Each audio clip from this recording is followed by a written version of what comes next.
Pastikan udah direkam ya, nanti jangan sampai mengulang lagi. Baik, Bu.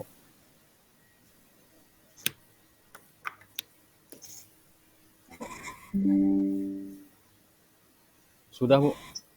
Oke, baik. Mari kita mulai ujian komprehnya dengan membacakan basmalah. Alhamdulillah. Bismillah. Bismillahirrahmanirrahim. Oke. Kenapa grogi, Pak Azmi? Ya, Bu. Oke. Saya minta Pak Azmi untuk menuliskan surat Al-Ikhlas. Al-Ikhlas, Bu. Ya. Sebentar, Bu ya. Oke. Siapkan, Pak. Al-Ikhlas. Bentar, Bu. 3 ayat. 3 ayat, Bu. Bismillahirrahmanirrahim.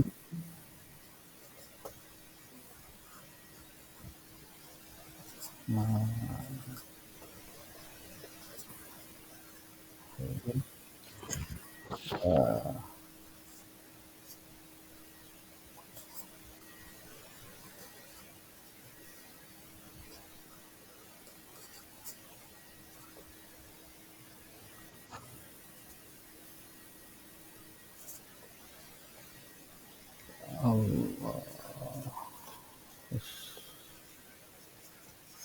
Somad.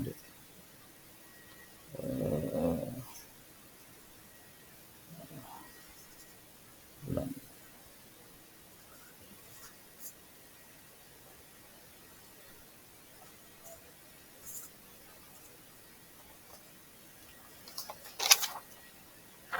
Bu. Bismillahirrahmanirrahim.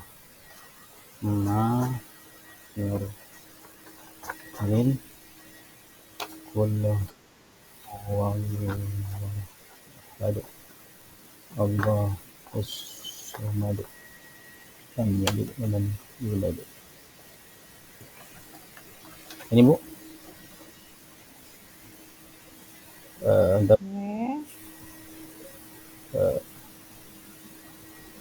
Oke. Ya. Oke, baik. Silakan waktu untuk Pak Azmi mempresentasikan atau mensimulasikan proses pembelajaran di kelas sesuai dengan RPP yang Bapak siapkan ya. Baik, Bu. Silakan. Waktunya 10 menit paling lama ya. Baik, Bu.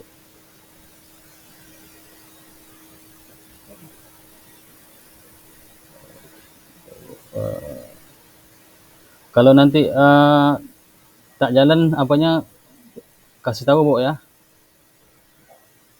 Oke, sudah. Sudah. Baik.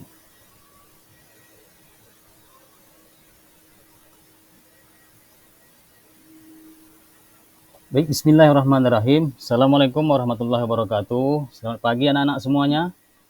Ya, gimana kabarnya anak-anak? Alhamdulillah sehat ya. Baik, untuk pagi hari ini kita bertemu kembali bersama Pak Asmi untuk belajar PAI, yaitu terkhusus kelas 3 pada pagi hari ini. Baik anak-anak, seperti mana biasanya sebelum kita mulai belajar, mari sama-sama kita membacakan doa dulu. Baik, untuk memimpin doa pada pagi hari ini, Bapak silakan kepada ketua kelas. Baik, ketua kelas sudah membacakan, memimpinkan doa, teman-teman sudah membacakan doanya dengan baik ya. Baik, untuk anak Bapak semuanya, gimana hari ini? Sehat ya? Sudah sehat semua? Kalau sudah sehat, kita masuk belajar hari ini. Mungkin ada yang tidak hadir. Hadir semua ya. Baik anak-anak, karena hari ini semuanya hadir, tidak ada yang tidak datang, yang jelas hadir semua. Kemudian kita sehat semuanya ya. Baik, untuk hari ini Bapak kita masuk belajar materi PAI kelas 3, kurikulum merdeka semester 1, yaitu bab 1, asyiknya belajar surah Al-Alaq. Ada yang tahu surah Al-Alaq? Ada yang pernah mendengar dan ada pernah yang membaca? Iya, bagus. Ahmad pernah membaca dan pernah mendengar. Baik, kita lanjut untuk pembelajaran kita pada hari ini. Tujuan pembelajaran kita yaitu yang pertama membiasakan membaca Al-Quran dengan tartil, ya, membacanya dengan perlahan-lahan. Kemudian menunjukkan sikap rajin belajar sebagai implementasi pemahaman Quran surah Al-Alaq ayat 1 sampai dengan 5. Kemudian yang ketiga membaca surah Al-Alaq ayat 1 sampai 5 dengan tartil, ya seperti yang atas tadi ya.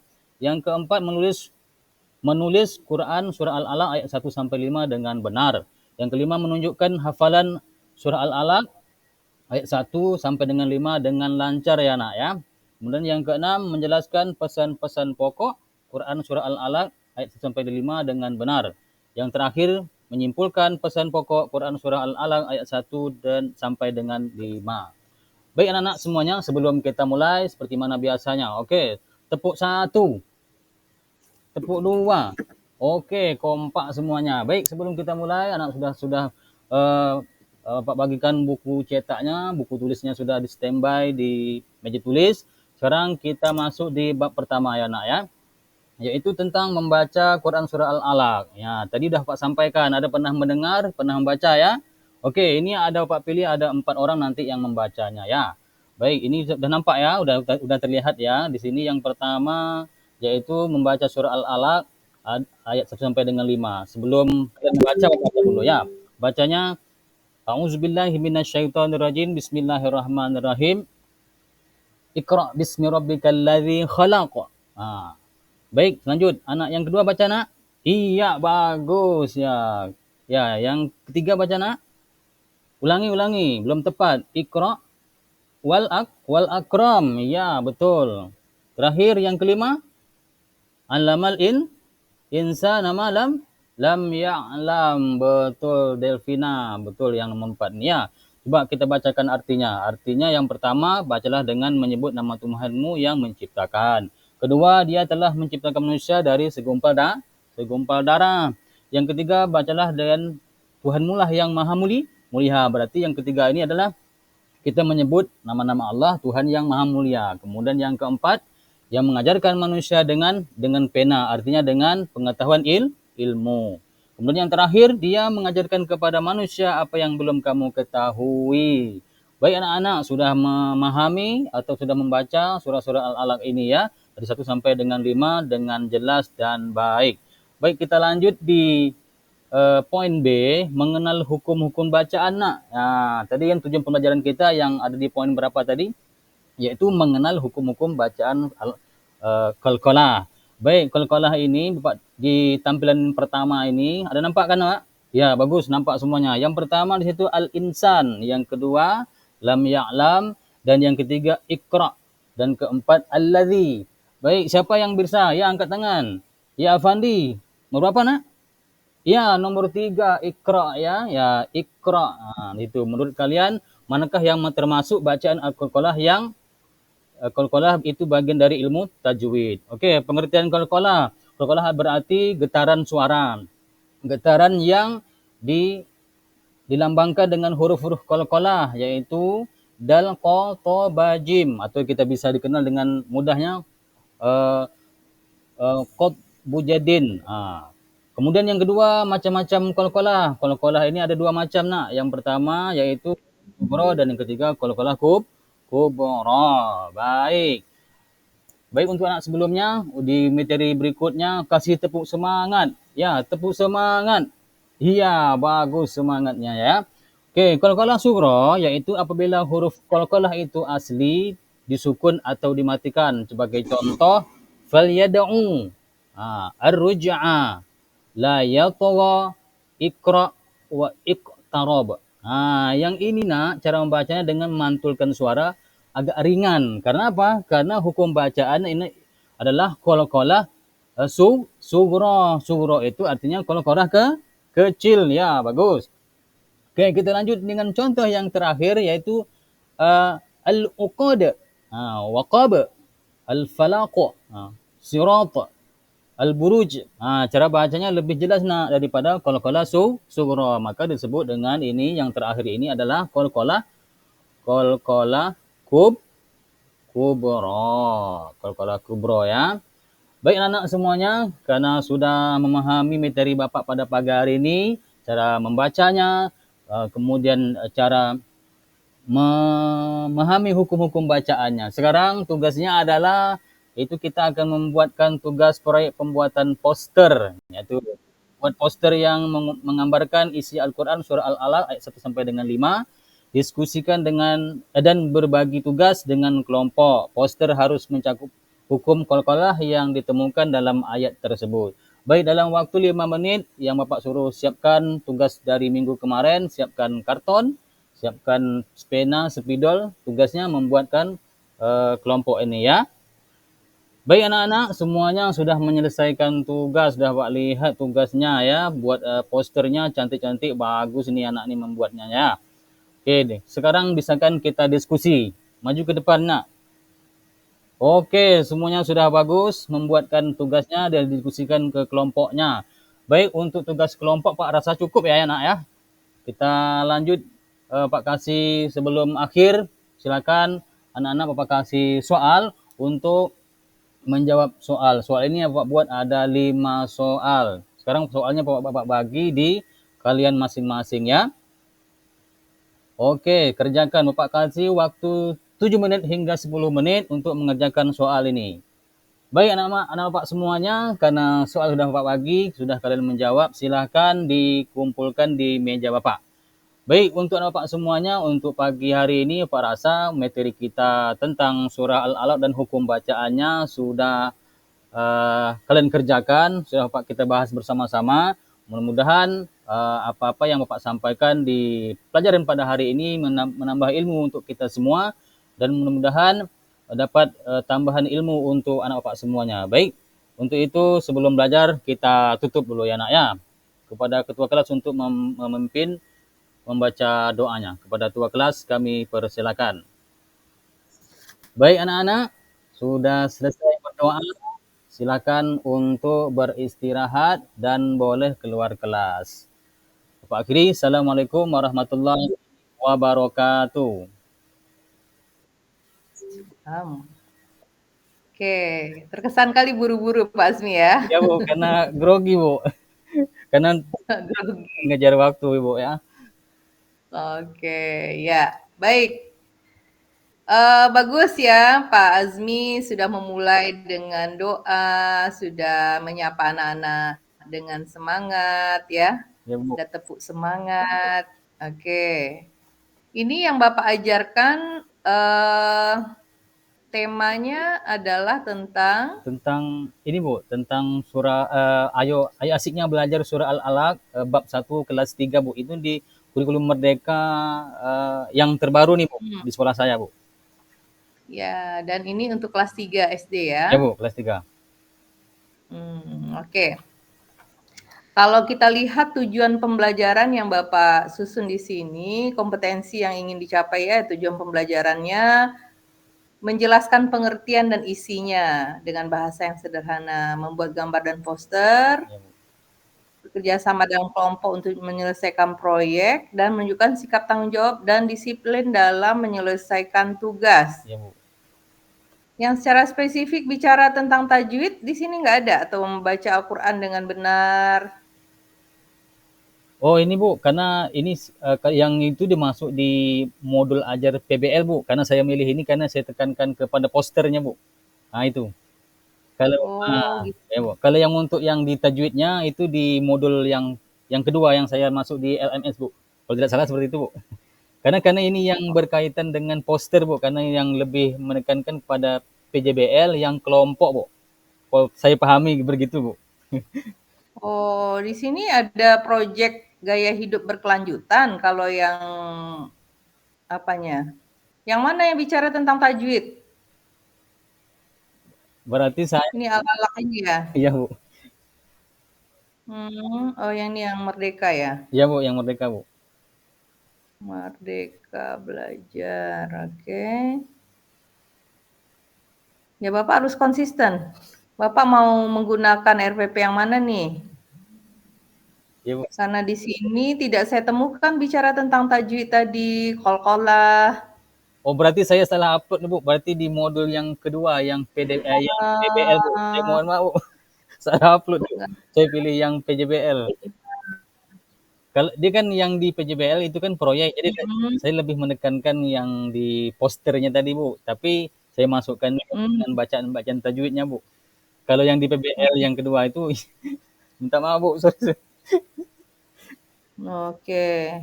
Jadi antara yang Bapak maksud dengan dokumen Bapak juga tentu harus disesuaikan ya, Pak, ya, Iya, Bu. modul ajarnya ya. Iya, Bu. Oke, ada hal menarik tadi Bapak ingin, materi tentang kol-kolah, tapi kemudian Bapak juga memanfaatkan poster. Nah, ini apa teori belajar yang Bapak pakai untuk menyusun materi ini atau RPP ini? Kalau untuk RPP ini kalau yang saya pilih yang salah ini, Bu, yang saya upload ini lebih ke kognitif, Bu. Eee, Kognitif, Kognitif, Bu, karena mhm. lebih banyak berkelompok, belajarnya. Kalau kelompok itu kognitif, Pak? Bukan kognitif, kontrosik apa, Bu, kontrosik dapat saya nyebutnya. Kontrosik apa namanya, Tenang dulu Pak Azmi. kontrosisme, Bu. Konstruktivisme, Iya, iya. konstruk. Ah, Oke. iya. Bagaimana dengan teori belajar, belajar sosial, sosial? Teori belajar sosial ini lebih menekankan belajar pendekatan kepada siswa, Bu. Ya, harusnya itu berkelompok itu ya tentang sosial. Bapak harusnya menambahkan itu. Hanya tentang konstruktivisme, teori yang Bapak jadikan dasar? Berarti konstruktivisme sosial jadi, Bu, ya? Ya, ada lagi nggak selain itu? Saya rasa itu, Bu, yang saya pahami, yang saya, baca, tentang teori belajar itu. Oh. Jadi sebenarnya juga ada behavioristik ya, bagaimana merubah tingkah laku anak-anak dalam membaca, bagaimana mereka bisa membuat poster. Jadi setidaknya ada 3 yang harus Bapak ceritakan tadi ya. Ya, Bu. Kalau Oke, baik. Gimana? kalau yang behavioristik itu kan belajar untuk yang sugesti anak itu, Bu. Contohnya kita kasih hadiah gitu kan, tapi saya lebih menekankan Stimulus dan stimulus, ya, respon. Bu. Nah, iya, stimulus dan respon. Jadi tadi seperti Bapak menyuruh dia mengulang ya, Iya, iya. membaca kembali surat Surah Al-Alaq, Al-Alaqnya ya. ya Oke, berarti ada 3, Bu, ya? iya, seharusnya ada 3 tapi Bapak cuma jawab 2. Iya, Bu. Oke. Terus yang, Bapak ingin kembangkan dari anak untuk kemampuan berpikir kreatif, kemampuan untuk, reflective thinking, critical thinking-nya, kemudian bisa mengambil keputusan yang mana dalam proses yang Bapak lakukan tadi?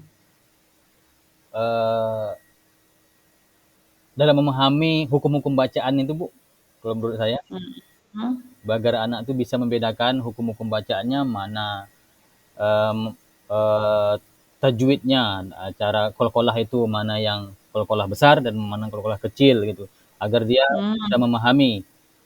Kalau pendapat saya mmm. seperti itu, Bu. Iya, tapi di dalam pengantar Bapak, mengapa penting kokolah itu tidak Bapak jelaskan. Ketika kita membaca tidak benar, maka jatuh hukumnya adalah salah, Nah, gitu kan? iya, Bu. Nah, karena kalau salah makna, salah bacaan berarti salah makna. Itu tidak Bapak ulas dulu mengapa harus perlu mempelajari kokolah, Iya, ya kan? iya, Bu. Heeh. Nah, terus, eee Bapak menggunakan media teknologi nggak dalam pembelajaran Bapak nih? Kalau yang saya lakukan ini tidak, Bu, tidak menggunakan, video tidak. Mhm, Ini kan, praktiknya, Bu, tidak menggunakan AI. mmm. Tapi Bapak dituntut nih di sini harus memanfaatkan IT, harus memanfaatkan teknologi, karena itu gunanya. Bedanya guru yang sudah belajar atau mengikuti PPG dengan guru yang tidak mengikuti PPG, Ya, Bu, ya, Bu. ya. Ya, Bu. Nah, kira-kira peluangnya di mana Bapak bisa menggunakan teknologi di dalam materi Bapak ini? Kalau saya lihat, Bu, kalau dari materi presentasi saya tadi itu, yang saya buat itu kan dari PowerPoint itu kan bisa kita zoom menggunakan fokus. Kemudian untuk soalan-soalan hot itu kita bisa menggunakan kuis, Bu. Tapi saya tak sempat, belum belum apa, Bu, belum Iya. membuat di situ, Bu, di dalam presentasi saya tadi, Bu. Itu. Itu saran saya. Ya, saya kira yang paling sederhana Bapak bisa catat, Bapak bisa manfaatkan YouTube. YouTube Oh, tentang surat ini banyak bacaan anak-anak tentang surat, eee, eee, Al-Alaq, iya, ya, Bu, ya. termasuk juga, qalqalahnya, Iya, Bu. ya. Iya, Bu. Bapak manfaatkan itu, jadi Bapak nggak perlu Bapak yang membacanya, Bapak suruh anak-anak melihat, Iya, iya. kemudian itu videonya interaktif lagi, suaranya suara anak-anak lagi, dan itu lebih menarik bagi anak-anak untuk memperhatikan itu gitu ya, ditayangkan atau diputarkan videonya, terus juga, ada kartunnya di situ gitu Iya, ya, Bu, ya. dan ada penjelasan maknanya. Jadi Bapak bisa manfaatkan teknologi untuk membantu Bapak. Iya, Bu. Nah, itu tolong ditambahkan nanti. Iya, Bu, siap, Bu. Nah, kemudian ini, eee, apanya yang dibuat di poster, Pak? Membuat, kaligrafi tulisan, ayat-ayat tadi yang sudah dibaca, contohnya Mhm, ayat yang pertama, kedua, dibuatkan bentuknya mhm, seperti tulisan kaligrafi gitu, Bu. Kemudian buatkan kartu bisa juga, dibuatkan macam bentuk, mmm. kartu. Oke, baik. Oke, untuk kreativitas Bapak bisa pilih ya, mulai seperti tadi bisa dibikin kartu, bisa apa, yang saya lihat peluang penting yang belum Bapak manfaatkan itu adalah anak-anak diajak untuk memahami maknanya. Oh, Padahal di dalam materi Bapak ada terjemahannya, iya, Bu. yang harusnya Bapak jelaskan tadi betapa Allah menyuruh kita untuk membaca. Nah, iya, iya. Ya, bacalah dengan menyebut nama Tuhanmu. Mhm. Nah, ini makna kata membaca, suruhan pertama yang Allah sampaikan kepada seorang, yang beragama Islam, apa maknanya, mengapa kita harus membaca. Ini kan bisa dikaitkan dengan literasi nih, Pak. Iya, Bu. Mengapa penting kita membaca, apa yang akan terjadi kalau hidup manusia atau anak-anak tidak bisa membaca. Nah, itu harusnya Bapak ulas itu di dalam pembelajaran ini. Iya, iya. Sehingga belajar agama itu memberi pemaknaan ya, memberi makna kepada anak-anak bahwa saya dengan belajar agama ini menjadi orang yang lebih lebih hebat, lebih lebih apa, Islam itu ternyata hebat gitu ya, menyuruh orang untuk membaca gitu. Iya, Bu. Nilai-nilai seperti itu harusnya Bapak tanamkan kepada anak, tidak hanya sekedar mengulang, menuliskan, Iya, iya. karena belajar agama Islam itu selain dari bisa membacakan dan menuliskan, ya tentu harus mempraktekkan dalam kehidupan sehari-hari Iya, Bu. kan. Itu intinya, Bu. Itu yang lebih penting, tapi itu yang miss tadi, kurang Bapak beri penekanannya. Karena grogi, Bu. Jadi seharusnya kan kalau si Ibu bilang kan waktu 10 menit tuh, istilahnya dari arti tadi itu bisa anak disampaikan, dijelaskan. Contohnya tadi kan Nah, arti daripada Iqra itu kan dijelaskan istilahnya Al-Quran pertama yang diturunkan kepada Nabi Muhammad mhm, itu kan bisa dijelaskan. Cuma itu tadi, Bu, karena mengingatkan waktu. Mohon maaf. ya. Jadi Bapak desain betul pembelajaran Bapak sehingga di dalam, penilaian kami ini ada apa apa poin penting yang diberikan dalam pembelajaran Bapak yang bisa meningkatkan, kemampuan berpikir tingkat tinggi ya, berorientasi HOTS, merdeka belajar, kemudian anak punya refleksi yang bagus, kemudian pembelajaran kita itu adalah pembelajaran bermakna bagi hidupnya yang bisa dia implementasikan dalam kehidupan sehari-hari. Nah, yang seperti itu tuh loh Pak, yang sekarang kurang bagi guru-guru. Dia hanya ngejar materinya aja, tetapi ketika anak sudah selesai dengan kita, ya selesai di situ aja, Kak, dia praktekkan dalam kehidupan hari-harinya. Itu yang kurang saya lihat dari guru agama sekarang. Padahal kesempatan Bapak berdakwah kepada anak-anak, ya di situlah membuat anak-anak punya kesan positif bahwa belajar agama itu menyenangkan dan berguna untuk hidupnya gitu. Iya, Iya. Nah, saya kira begitu, Pak, jadi tolong dilengkapi lagi RPP-nya, dan proses ketika Bapak nanti micro teaching atau PPL, Bapak perhatikan aspek itu ya. iya, Bu. Jadi tidak hanya sekedar Anak bisa baca, anak bisa tulis, kasih proyek, tapi mereka dalam keseharian malas membaca, tidak memperhatikan nilai-nilai agama. Bapak upayakan penanaman nilai itu bisa tercapailah di dalam materi-materi Bapak. Iya. Ya. Oke, mungkin bawa kasus-kasus, "Ada loh anak yang belum pandai membaca, Nak, kira-kira menurut kalian gimana?" Gitu, bawa mereka berdiskusi gitu ya. Iya. Oke, saya kira gitu ya, Pak Iya, Azmi. Bu. Oke. Cukup? Silakan di-stop rekamannya, Pak.